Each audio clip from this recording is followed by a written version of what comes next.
Hello everyone, welcome to channel learn with ease. आज का topic है हमारा एडमिशन ऑफ अ पार्टनर, जिसमें हम सॉल्व करेंगे question number 86 chapter 4 DK Goyal की बुक से क्लास 12 अकाउंट्स के लिए। तो दो पार्टनर है ए और B. Profit sharing ratio 3:2। Balance sheet है 31 मार्च 2022 की। और नया पार्टनर सी इनको ज्वाइन करने वाला है कितने शेयर ऑफ प्रॉफिट के लिए? 29। अपने शेयर ऑफ प्रॉफिट के लिए वो अपनी कैपिटल और गुडविल दोनों लेकर आ रहा है 50,000 रुपए।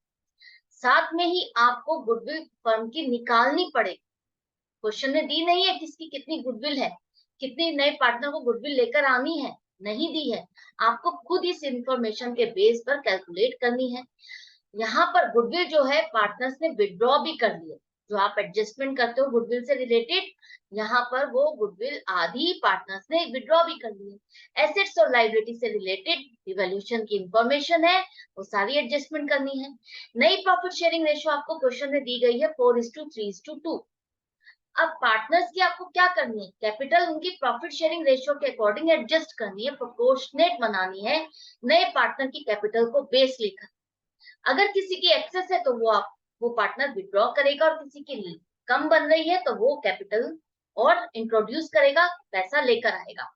आपको सारे नेसेसरी अकाउंट्स बनाने। नेसेसरी अकाउंट्स मतलब आपको रिवैल्यूएशन अकाउंट बनाना है, partners capital account, cash account और balance sheet of the firm बनानी है। ओपनिंग बैलेंस शीट का मतलब है जो नए पार्टनर के आने के बाद जो पहली बैलेंस शीट बनेगी बैलेंसेस के साथ, वो वाली बनानी है। तो यहाँ पर इस क्वेश्चन को कैसे करोगे देखो। ऑनलाइन सेशंस अगर आप चाहते हो क्लास 11 और 12 दोनों के लिए है, अकाउंट्स के बहुत ही मिनिमम प्राइस पर है। इंटरेस्टेड स्टूडेंट्स मुझे इस नंबर पर व्हाट्सएप कर सकते हैं अपना नाम और क्लास। दो पार्टनर है ए और बी। Profit sharing ratio 3:2। नए पार्टनर के आने के बाद आपकी रेशियो दी गई है न्यू प्रॉफिट शेयरिंग रेशियो 4:3:2।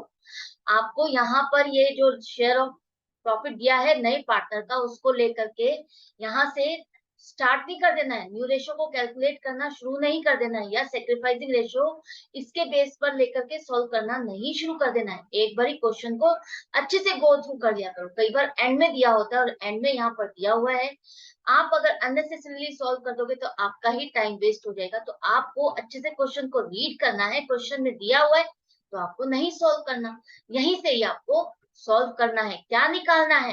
नए पार्टनर के आने पर गुडविल की एडजस्टमेंट करनी है। किस रेशियो में? Sacrificing ratio. सेक्रीफाइसिंग रेशियो हम यहाँ से कैसे निकाल सकते हैं? ओल्ड रेशियो न्यू रेशियो को कंपेयर करके। तो एक आप कंपेयर करो, या तो दोनों पार्टनर ने सेक्रीफाइस किया नए पार्टनर के आने पर, या एक ने, तो आपको चेक करना पड़ेगा दोनों के लिए। तो एक अगर आप कंपेयर करते हो तो यहाँ पर देखो पहले उसका प्रॉफिट ज्यादा था, नए के अकॉर्डिंग नई रेशियो के अकॉर्डिंग उसका प्रॉफिट घट गया है। घट गया है, कितना घट गया? ये वो फ्रैक्शन है जितना उसका प्रॉफिट घट गया है न्यू रेशियो के अकॉर्डिंग। क्यों घट गया? क्योंकि उसने सेक्रीफाइस किया है, सरेंडर किया है नए पार्टनर के आने पर, अपना शेयर ऑफ प्रॉफिट उसने ट्रांसफर किया है सी को, या उसने बेचा है, ये समझ लो। बी का किस तरह से हुआ है? बी ने भी सेक्रीफाइस किया, पहले उसका ज्यादा था, नए के अकॉर्डिंग कम है। कितना कम है? 3.45। क्यों कम है? क्योंकि उसने सरेंडर किया है, सेक्रीफाइस किया है, अपना ये शेयर ऑफ प्रॉफिट सी को ट्रांसफर किया। आपको अगर चेक करना है कि आपने सही कैलकुलेशन की है या नहीं, तो आप कैसे चेक करोगे? इन दोनों को टोटल करके देखो। इन दोनों का ही जो इन्होंने सरेंडर किया है वही दोनों तो मिलकर के सी का प्रॉफिट बनेगा। तो दोनों को टोटल करो तो क्या बनेगा? 10/45। 10/45 को रिड्यूस करो। रिड्यूस करने का मतलब है एक ही नंबर से डिवाइड करो। तो आप 5 से डिवाइड करते हो तो 2/9 आएगा। तो यहाँ पर क्या दिया है? 2/9। यही है, आपका करेक्ट है। अब यहाँ पर आपको सेक्रीफाइसिंग रेशियो चाहिए। दोनों की फ्रैक्शन तो आपके पास आ गई है, जितना जितना इन्होंने सेक्रीफाइस किया, तो इसको रेशियो में भी लिख सकते हो आप। डिनोमिनेटर सेम है तो डायरेक्टली लिख दो 7:3। सेक्रीफाइसिंग रेशियो आ गई। अब आपको चाहिए नए पार्टनर की गुडविल कितनी हो, उसको कितनी गुडविल लेकर आनी। क्वेश्चन में नहीं दिया, आपको खुद सॉल्व करनी है इस इंफॉर्मेशन के बेस पर। कैसे करोगे देखो। आपको निकालना है सुपर प्रॉफिट मेथड से। सुपर प्रॉफिट मेथड से आपको क्या करना होता है? आपको देखना होता है कि एवरेज प्रॉफिट आपका कितना ज्यादा है। तो एवरेज प्रॉफिट निकालने के लिए टोटल प्रॉफिट निकालो। चारों साल के प्रॉफिट दिए गए हैं, 4 इयर्स के बेस पर निकालना है, तो चारों साल के आपको यहाँ पर ध्यान से रीड भी करना होता है कि 4 इयर्स के प्रॉफिट दिए हैं तो 4 इयर्स के बेस को ही लेना है। एवरेज प्रॉफिट ऑफ 4 इयर्स ही लिखा है ना, कई बार प्रॉफिट ज्यादा सालों के दिए होते हैं, आपको यहाँ पर कितने सालों का लिया लिखा हुआ है उसके बेस पर लेना है। तो 4 ही लिखा है और 4 ही साल के दिए हुए हैं और इसी से रिलेटेड है, तो आपको चारों सालों को प्रॉफिट को ऐड करना है, टोटल आएगा 2 लाख। एवरेज निकालने के लिए आपको क्या करना है, जितने सालों का प्रॉफिट आप ले रहे हो उतने से आपको डिवाइड कर देना है, मतलब कि 4 साल के ले रहे हो तो 4 से डिवाइड कर दो, एवरेज प्रॉफिट आ गया 50,000।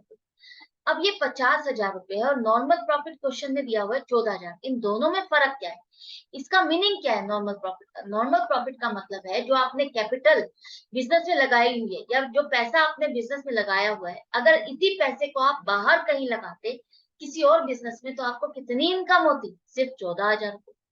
लेकिन आप इसी पैसे को अपने बिजनेस में लगा करके कितने पैसे कमा रहे हो, कितना प्रॉफिट अर्न कर रहे हो, 50,000 रुपए। तो जो ये एक्सेस है ना, जो आप एक्सेस अर्न कर रहे हो, एक्सेस एवरेज प्रॉफिट है 36,000 रुपए, यही आपका सुपर प्रॉफिट है, जो कि आप उतने पैसे को लगा करके 14,000 की जगह ज्यादा पैसे कमा रहे हो, ज्यादा प्रॉफिट अर्न कर रहे हो, वही आपका सुपर प्रॉफिट है। सुपर प्रॉफिट क्यों है, क्योंकि आपकी गुडविल है। गुडविल कितने से कैलकुलेट करनी है, ये जो सुपर प्रॉफिट है उसको 2.5 साल से मल्टीप्लाई करना है। 2.5 साल, नंबर ऑफ इयर्स परचेज कितने, 2.5 साल दिए हैं। अब यहाँ पर हम इसको 2.5 साल को किससे लिख सकते हैं, 2.5। ये मैं क्यों बता रही हूँ, क्योंकि जनरली कई बार आप जल्दी में ये मिस्टेक भी कर देते हो, 2.6 लिख देते हो। क्यों, क्योंकि पूरे साल की बात हो रही है, पूरे साल के महीने कितने हैं, 12, तो आधा साल 6.6 लिख दिया। अरे नहीं, वो पूरे साल में 12 महीने हैं, पूरी चीज 12 महीने की है, आधी 6 महीने की होती है। लेकिन हम किसी चीज को आधा कहते हैं तो क्या कहते हैं, 1/2 या 0.5 कहेंगे। पूरी चीज में अगर 40 चीजें भी हैं, 40 महीने हैं या 40 दिन है, तो इसका मतलब ये नहीं है कि आप उसका आधा, आपका 0.20 बनेगा, 20 डेज बनेगा तो 0.20 लिखोगे, नहीं। आधे का मतलब है 1/2 या 0.5। तो यहाँ पर 2.5 से मल्टीप्लाई करो तो टोटल गुडविल आ गई आपकी 90,000। अब सी का शेयर ऑफ गुडविल कितना बनेगा, शेयर ऑफ प्रॉफिट कितना है उसका, 2.9। या यहाँ से भी देखो कितना बन रहा है, 2/9 बन रहा है नई रेशियो के अकॉर्डिंग। तो जो शेयर ऑफ प्रॉफिट उसका है वही शेयर उसका गुडविल में रहेगा, कितना आ जाएगा, 20,000 रुपए। अब आपके पास सेक्रीफाइसिंग रेशियो भी आ गई है, गुडविल भी आ गई है। अब आपको देखनी है इसकी एडजस्टमेंट कैसे करनी है, जैसा कि हम नॉर्मली हर क्वेश्चन में करते हैं वैसे ही करो। यहाँ पर जो ध्यान देने वाली बात है, यहाँ पर ये है कि यहाँ पर कहा गया है कि सी जो अपना शेयर ऑफ कैपिटल और गुडविल है दोनों को मिलाकर के 50,000 ला रहे हैं। आपको कई बार रीड करके कंफ्यूजन ये हो जाती है कि ये सिर्फ कैपिटल है और गुडविल की अमाउंट अलग से लेनी है या नहीं लेनी। तो ध्यान से यहाँ पर देखो, वो लिखा है कि he will bring ₹50,000 for his share of capital and goodwill, दोनों का मिलाकर के 50,000 है। अगर उसकी गुडविल 20,000 है तो बाकी बचा हुआ पैसा 30,000 उसकी क्या हो जाएगी, कैपिटल। तो यहाँ पर आप क्या एंट्री बनाओगे, बैंक अकाउंट को ही लोगे, क्योंकि यहाँ पर आपके पास क्या है, बैंक अकाउंट। तो बैंक अकाउंट को डेबिट करो 50,000, 30,000 उसकी कैपिटल से रिलेटेड है तो कैपिटल अकाउंट को क्रेडिट कर दो, सीज कैपिटल अकाउंट। और गुडविल से रिलेटेड वो पैसा लेकर आ रहा है गुडविल का, तो हम प्रीमियम ऑन गुडविल अकाउंट को क्रेडिट करेंगे 20,000। अब ये अकाउंट आपको क्लोज करना है, बुक्स में शो नहीं करना, इसका बैलेंस आपको ट्रांसफर कर देना है कहाँ, जिन पार्टनर्स ने इसके लिए सेक्रीफाइस किया था या जिन पार्टनर्स ने इसने अपना शेयर ऑफ प्रॉफिट खरीदा है। ये मान लो खरीदा है तो इसको पेमेंट करनी होगी, पेमेंट कर रहा है तो इन दोनों के अकाउंट में पैसा जाएगा तो ये अकाउंट क्रेडिट होंगे, और ये लेकर आ रहा है तो इसका अकाउंट डेबिट हो जाएगा। प्रीमियम ऑन गुडविल अकाउंट किसका है, सी का है, गेनिंग पार्टनर। तो गेनिंग पार्टनर का अकाउंट आपने डेबिट कर दिया 20,000 से, और दोनों पार्टनर सेक्रीफाइसिंग पार्टनर्स के अकाउंट आपने क्रेडिट कर। आई होप क्लियर हो गया। ये गुडविल अकाउंट आपका यहाँ से क्लोज हो गया, खत्म हो गया। 20,000 रुपए का बैलेंस आपका आगे बैलेंस शीट में कहीं पर भी नहीं आएगा, गुडविल आप नहीं शो करोगे। इसका बैलेंस किसके लिए लेकर आया था, वो उनके अकाउंट्स में चला जाएगा। इसके बाद क्वेश्चन में कहा गया है कि half of the amount of the goodwill withdrawn by the partner, half of the amount कौन सी, इन दोनों पार्टनर्स को गुडविल के अमाउंट आपने ट्रांसफर किए, इनके अकाउंट में पैसा चला गया है, तो अब ये दोनों आधा आधा पैसा निकाल रहे हैं, तो दोनों अपने कैपिटल अकाउंट से पैसा निकाल रहे हैं, तो इन दोनों के अकाउंट को आप डेबिट करोगे। और कितना पैसा निकल रहा है, 10,000 रुपए, तो 10,000 रुपए से आप बैंक अकाउंट को क्रेडिट करोगे। आधा आधा का मतलब है 14,000 का 7,000 और 6,000 का 3,000 रुपए, ऐसे निकालना है। ऐसे नहीं करना कि एक ही का आपने निकाल दिया 10,000 रुपए और वही कर दिया, ऐसे नहीं करना। दोनों का जितना शेयर है उन दोनों का आधा आधा लेना है आपको। क्लियर है? अब यहाँ पर नेसेसरी अकाउंट जैसा कि बनाने को कहा है, तो मैं हमेशा आपको कहती हूँ फॉर्मेट तैयार रखो, साथ के साथ पोस्टिंग करो, क्वेश्चन आपका जल्दी कंप्लीट होगा। ओपनिंग बैलेंसेस आपके पास क्वेश्चन में है, वो लिख दो 50,000 और 30,000। अब ये जो एंट्रीज है इससे रिलेटेड आपको ट्रांजेक्शन पोस्ट करनी है। सी की कैपिटल जितनी है वही लिखोगे, गुडविल वाली अमाउंट सी के अकाउंट में आप नहीं लिखोगे। ये अमाउंट कहाँ ट्रांसफर हुई है, ए और बी के अकाउंट में, वही लिखो। इन दोनों ने ये अमाउंट विड्रॉ भी कर ली, तो डेबिट साइड पर लिख दो 7,000 और 3,000। इसके साथ साथ आपको एक अकाउंट और बनाना है, कैश अकाउंट या बैंक अकाउंट। तो बैंक में ओपनिंग बैलेंस आपका 5,000 रुपए है, बैलेंस शीट में दिया है। सी अपनी कैपिटल 30,000 और गुडविल लेकर आ रहा है 20,000, टोटल ये 50,000 हो गया। इसमें से आप इन दोनों पार्टनर्स ने जो विड्रॉ कर लिए 7,000 और 3,000, ये आप क्रेडिट साइड पर लिखोगे। क्लियर है? साथ के साथ करते जाओगे तो आप मिस्टेक नहीं करोगे, अमाउंट भूलोगे नहीं, दोबारा से आपको रीड करना नहीं पड़ेगा, दोबारा से कैलकुलेट नहीं करना पड़ेगा। साथ के साथ आप करते हो तो पोस्टिंग आपकी इजी हो जाती है, आपके अकाउंट्स जल्दी से बन जाते हैं, आपको पता भी नहीं चलता कि आपने क्वेश्चन में साथ के साथ अकाउंट्स पूरे बना भी लिए। तो अब नेक्स्ट देखो, अब आपको क्या करना है। इसमें कहा है कि नई प्रॉफिट शेयरिंग रेशो के अकॉर्डिंग सबकी कैपिटल होनी चाहिए, और बेस किसका लेना है, सी की कैपिटल। सी की कैपिटल कितनी होनी चाहिए, कितनी है, अभी आपने कैलकुलेट की है 20,000 उसकी गुडविल है, तो 30,000 आपने अभी उसकी कैपिटल कैलकुलेट की है। तो सी का शेयर ऑफ प्रॉफिट कितना है 2/9, उसके अकॉर्डिंग उसको कितनी कैपिटल लानी पड़ रही है 30,000 रुपए। अगर 30,000 रुपए कितने की वैल्यू है 2/9 की, तो total capital of the firm कितनी होगी, वो क्या है, उसके लिए आपको कहा जाता है रेसिप्रोकल से मल्टीप्लाई कर दो। क्यों? क्योंकि 30,000 क्या है, दो पार्ट की वैल्यू। अब आपको लेके चलना है टोटल फर्म की कैपिटल को, आपने 9 हिस्सों में बांट दिया। कैसे पता चला, ये जो 9 लिखा है 9 हिस्सों में बांट दिया, 9 में से 2 हिस्से आपने सी को दिए, 2 हिस्सों की वैल्यू 30,000 है। आपको अगर 9 हिस्सों की टोटल वैल्यू निकालनी है तो आपको एक हिस्से की वैल्यू निकालनी, एक हिस्से की वैल्यू निकालने के लिए आपको 30,000 को 2 से मल्टीप्लाई डिवाइड करोगे, तो एक की वैल्यू आ जाएगी 15,000। 15,000 को अब पूरी की वैल्यू निकालने के लिए 9 9 है ना पार्ट, 9 टोटल को मल्टीप्लाई करोगे तो आपके पास आ जाएगी 1,35,000।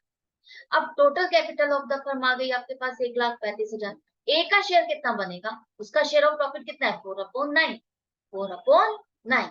तो इसमें इसकी कैपिटल कितनी बनेगी 60,000। ऐसे ही बी की देख लो 3/9 और कैपिटल कितनी बनेगी 45,000। ये तो आपने निकाल ली किसकी कितनी कैपिटल होनी चाहिए नए रेशो के अकॉर्डिंग, लेकिन है कितनी, क्या हमें ये बैलेंस शीट में जो दी गई है उसी से कंपेयर करना है, बिल्कुल नहीं।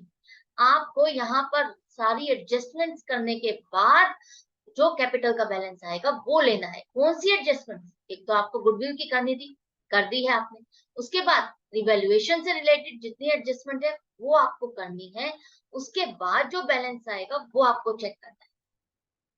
तो देखते हैं क्या आता है यहाँ पर। अब आप देखो क्या करना है, अब आपको यहाँ पर जो जनरल रिजर्व दिया है, जनरल रिजर्व को 10,000 रुपए का जनरल रिजर्व है। पहले आपको एक्यूमुलेटेड प्रॉफिट्स और लॉसेस भी तो डिस्ट्रीब्यूट करने होते हैं, वो भी करने हैं। 10,000 का बैलेंस दिया हुआ है, इसमें क्या लिखा है कि 15% of the general reserve is to remain as a provision against doubtful debts. तो यहाँ पर जो 15% जनरल रिजर्व का है वो अभी आपको रखना है, तो कितना बचेगा 1,500 रुपए। तो 1,500 रुपए का बैलेंस रख लो, ठीक है। उस बैलेंस का करना क्या है, आपको उसको as a provision for doubtful debts के लिए रखना है। अब आप कहोगे वो तो हम डेटर्स पे कैलकुलेट करते हैं मैम, ये कैसे? हाँ, बिल्कुल सही बात है। आप डेटर्स पे कैलकुलेट करते हो, उसका कोई बेस लेकर के उससे कैलकुलेट करते हो। लेकिन यहाँ पर कह रहे हैं ये जो हमने रिजर्व बनाया हुआ है, इसी में से ही 1500 रुपए आप डाउटफुल डेट्स का जो प्रोविजन है उसमें ट्रांसफर कर दो। तो बाकी बचा हुआ 8500 रुपए का क्या करना है? वो प्रॉफिट है। प्रॉफिट है तो पार्टनर्स में आप ओल्ड रेशियो में डिस्ट्रीब्यूट कर दोगे। तो ये ओल्ड रेशियो में आपने डिस्ट्रीब्यूट कर दिया, इन दोनों पार्टनर्स के अकाउंट में आपने क्रेडिट कर दिया। प्रॉफिट है तो इनके अकाउंट में आप क्रेडिट करोगे। ये थी आपकी रिजर्व की बात। लेकिन अब आपको यहाँ पर देखना है डेटर्स की एंट्री होगी कैसे, बैलेंस शीट में आप इसको कैसे शो करोगे। बैलेंस शीट में आ जाओ, फॉर्मेट तैयार है आपका। डेटर्स आपके 30,000 रुपए, पहले से आपका प्रोविजन 1000 रुपए है, तो अब आपको 1500 रुपए और मिल गए प्रोविजन करने के लिए। तो टोटल कितना हो गया? 2500 रुपए माइनस कर दो 27,500 रुपए। अब आपके दिमाग में जो डाउट आ रहा होगा, या मैं भी जो सोच रही हूँ एज ए स्टूडेंट, आप क्या सोच सकते हो, वो यही सोच रहे होगी, मैम वो जनरल रिजर्व का हमने बैलेंस रखा था तो वो तो यहाँ पर शो किया जाना चाहिए 1500 रुपए। बिल्कुल सही बात है। लेकिन वो किसके लिए आपने काटा, वो किसके लिए रखा? वो आपने डेटर्स के लिए रखा। आपने कोई पैसा इकट्ठा किया हुआ है, वो आप किसी और चीज के लिए यूज कर रहे हो, तो उसी चीज के में डाल दोगे ना। आपने दो पॉकेट मनी मेंटेन कर रहे थे, एक में से जो सामान आपको खरीदना था खरीद लिया, बाकी बचा हुआ पैसा है उसे आप दूसरी चीज में यूज कर सकते हो, दूसरी चीज को खरीदने में यूज कर सकते हो। तो उस पॉकेट मनी को, उस बैग को खाली करके दूसरे वाले बैग में डाल दोगे, करोगे ना? यही वही हमने किया है। वो जनरल रिजर्व हमने किसके लिए लिया? सन्ड्री डेटर्स के लिए। हमने यहाँ पर 1500 रुपए यहाँ पर ऐड कर दिए, 2500। या तो आप उसको क्रेडिट साइड पर लिखते, इसका मतलब क्या? प्रोविजन का क्रेडिट बैलेंस, वो भी क्रेडिट बैलेंस है, तो आपने इसी में ऐड कर दिया उसको, रिजर्व को, और यहाँ से आपने उसको लेस कर दिया। बात तो एक ही होगी ना। सोचो जरा, यहाँ ये डेबिट बैलेंस है, डेबिट में से 1000 रुपए आपका प्रोविजन था, वो भी क्रेडिट बैलेंस है, और जो जनरल रिजर्व का है वो भी क्रेडिट बैलेंस है। किसके लिए? प्रोविजन के लिए। ऐड कर दिया, टोटल हो गया क्रेडिट का बैलेंस 2500 रुपए, माइनस कर दिया तो आपके सन्ड्री डेटर्स कितने बच जाएंगे? 27,500। आई होप क्लियर हो गया अच्छे से।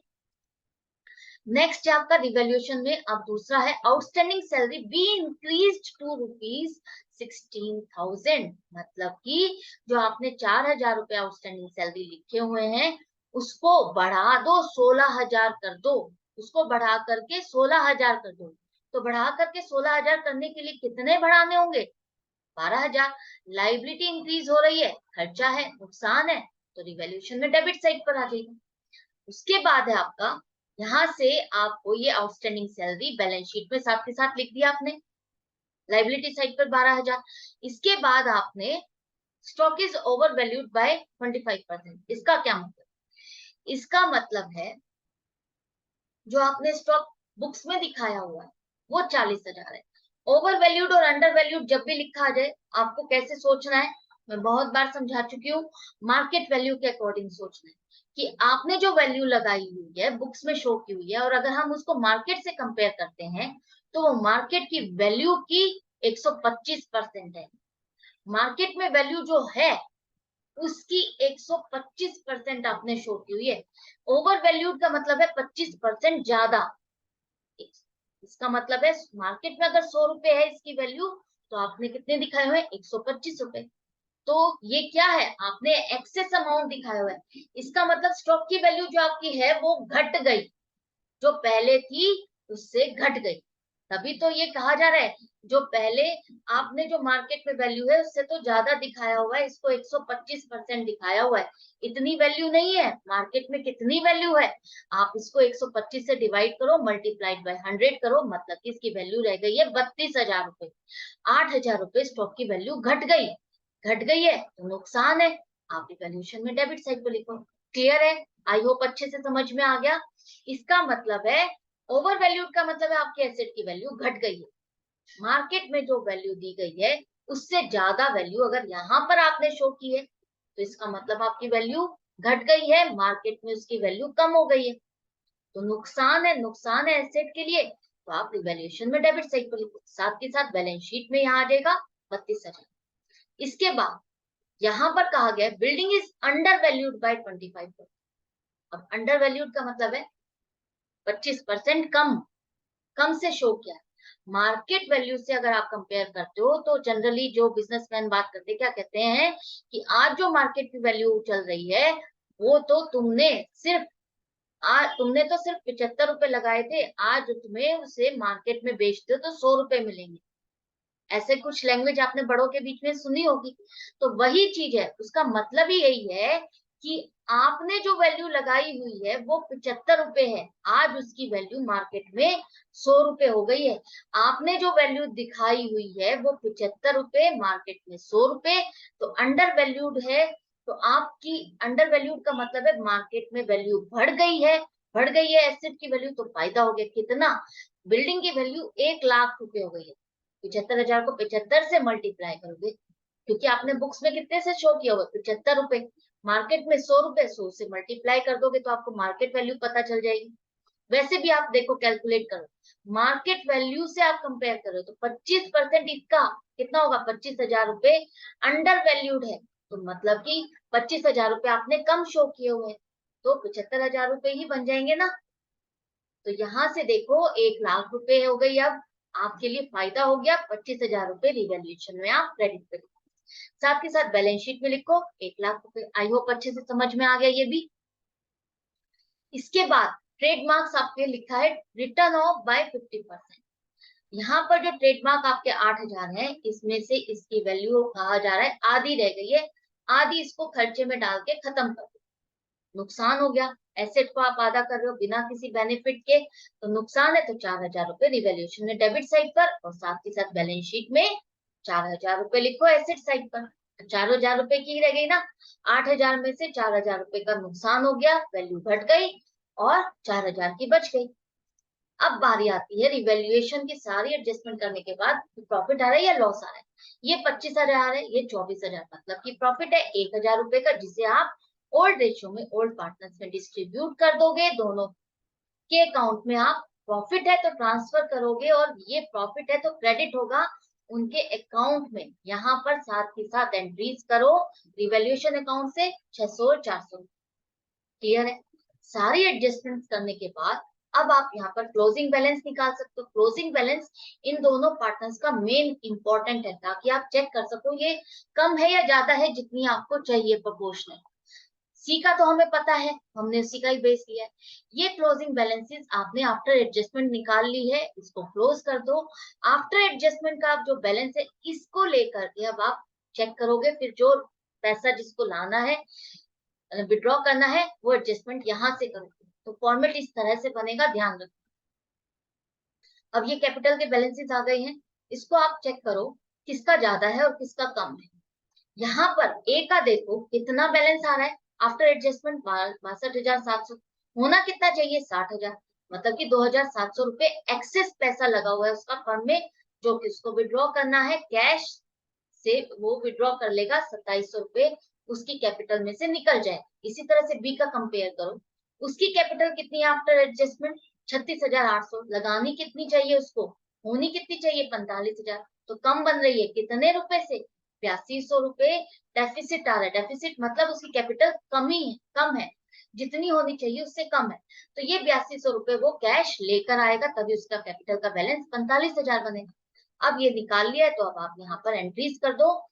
बी को कैश लेकर आना है बैंक से, अकाउंट बैंक में पैसा जमा होगा, बैंक अकाउंट डेबिट होगा, और 20 कैपिटल अकाउंट आपका क्रेडिट होगा। इसी तरह से ए को कैश निकालना है 2,700 रुपए, एक्सेस है कैपिटल। अब क्लोजिंग बैलेंसेस आपके 60,000, 45,000, 30,000, और इसी तरह से क्लोजिंग बैलेंसेस का टोटल यहाँ पर लिखोगे एंड में। सॉरी, यहाँ पर टोटल आपका कुछ हो रहेगा 62,700, 45,000 और 30,000, ये 62,700 आएगा। इसमें करेक्शन कर लेना, ये 62,700, ये भी 62,700 आएगा। ठीक है। अब ये आपके पास क्लोजिंग बैलेंसेस पार्टनर्स के आ गए हैं, तो आप बैलेंस शीट में एंटर कर दो। क्लियर है। अब बारी आती है जो आपने कैश अकाउंट बनाया था, उसमें भी तो आप लेन देन कर रहे हो, उसका बैलेंस कितना बचा है देखो। यहाँ पर आपके पास पैसा आया 8,200 रुपए 20 कैपिटल अकाउंट से, और निकला कितना है, ए को आपने पैसा निकालने के लिए कहा क्योंकि इसकी एक्सेस कैपिटल थी 2,700 रुपए। क्लोजिंग बैलेंस कितना आ गया, 50,500 रुपए, और एंड में लिखो टोटल। यही फायदा होता है, आप झट झट से जैसे जैसे ट्रांजेक्शन करते जाते हो आपको फटाफट बैलेंसेस भी निकाल पाते हो, फटाफट बैलेंसेस भी आपके पास निकल जाते हैं बैलेंस शीट बनाने के लिए, कंप्लीट करने के लिए। अब आप यहाँ देखो, आपने सारी चीजें एंटर कर ली, कैश एट बैंक भी 50,500 हो गया, यहाँ पर सन्ड्री क्रेडिटर्स रह गए 63,000, वो लिख दो। अब एंड में टोटल करके देखो, टोटल दोनों साइड का मैच कर रहा है, मतलब क्वेश्चन आपका करेक्ट है, कंप्लीट है, बिना मिस्टेक के तो फुल मार्क्स पक्के। तो मैं मिलती हूँ आपसे नेक्स्ट वीडियो में नेक्स्ट क्वेश्चन के साथ। आई होप आपको अच्छे से समझ में आ गया किस तरह से इन क्वेश्चंस को आपको अटेम्प्ट करना है।